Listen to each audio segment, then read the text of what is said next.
দামেস্কের পতন হয়েছে, কিন্তু কোথায় পালালেন প্রেসিডেন্ট বাশার আল আসাদ?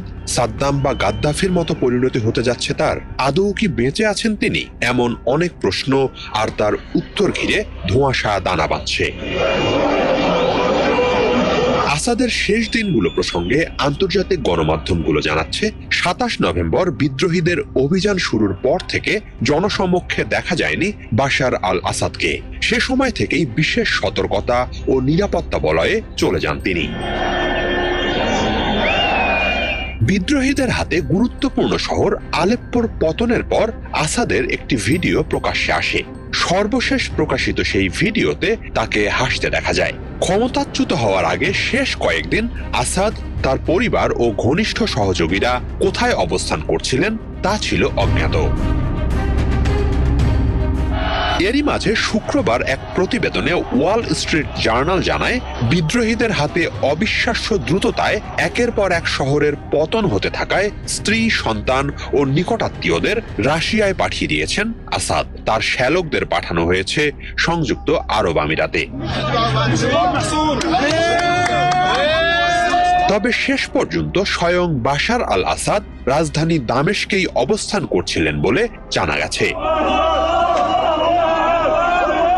তবে রোববার বিদ্রোহীরা সিরিয়ার ক্ষমতার প্রাণকেন্দ্র দামেস্ক দখলে নেয়ার সময়ই ব্যক্তিগত উড়োজাহাজে করে বাশার আল আসাদ রাজধানী ছেড়ে পালিয়ে যান। ঘটনার সঙ্গে সংশ্লিষ্ট দুই জ্যেষ্ঠ কর্মকর্তার বরাত দিয়ে রয়টার্সের এক প্রতিবেদনে কথা বলা হয়েছে। তবে শেষমেশ ওই উড়োজাহাজটি কোথায় গেছে তা অজ্ঞাত। সিরিয়ার হিউম্যান রাইটস ওয়ার মনিটর বলছে, আসাদ দেশ ছেড়ে পালিয়েছেন। অন্যদিকে দামেস্ক দখলে নেয়ার পরই আসাদের সন্ধানে নামে বিদ্রোহীরা। তবে প্রাথমিক তল্লাশিতে প্রেসিডেন্টের কার্যালয়, বাসভবন বা অন্য কোথাও তাকে পাওয়া যায়নি। বিদ্রোহীদের হাতে ধরা পড়লে তাকে কঠিন পরিণতি ভোগ করতে হবে। কারো কারো মতে আজ হোক বা কাল হোক আসাদ বন্দী হলে তার শেষ পরিণতি হতে পারে ইরাকের সাদ্দাম হোসেন বা লিবিয়ার মুয়াম্মার গাদ্দাফির মতো।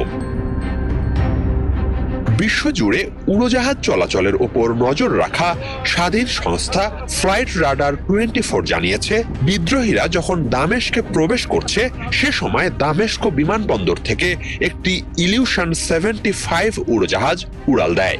সিরিয়ান এয়ার 9218 নামের ওই ফ্লাইটটি দামেস্ক থেকে উড়াল দেয়া সর্বশেষ ফ্লাইট বলে জানিয়েছে তারা।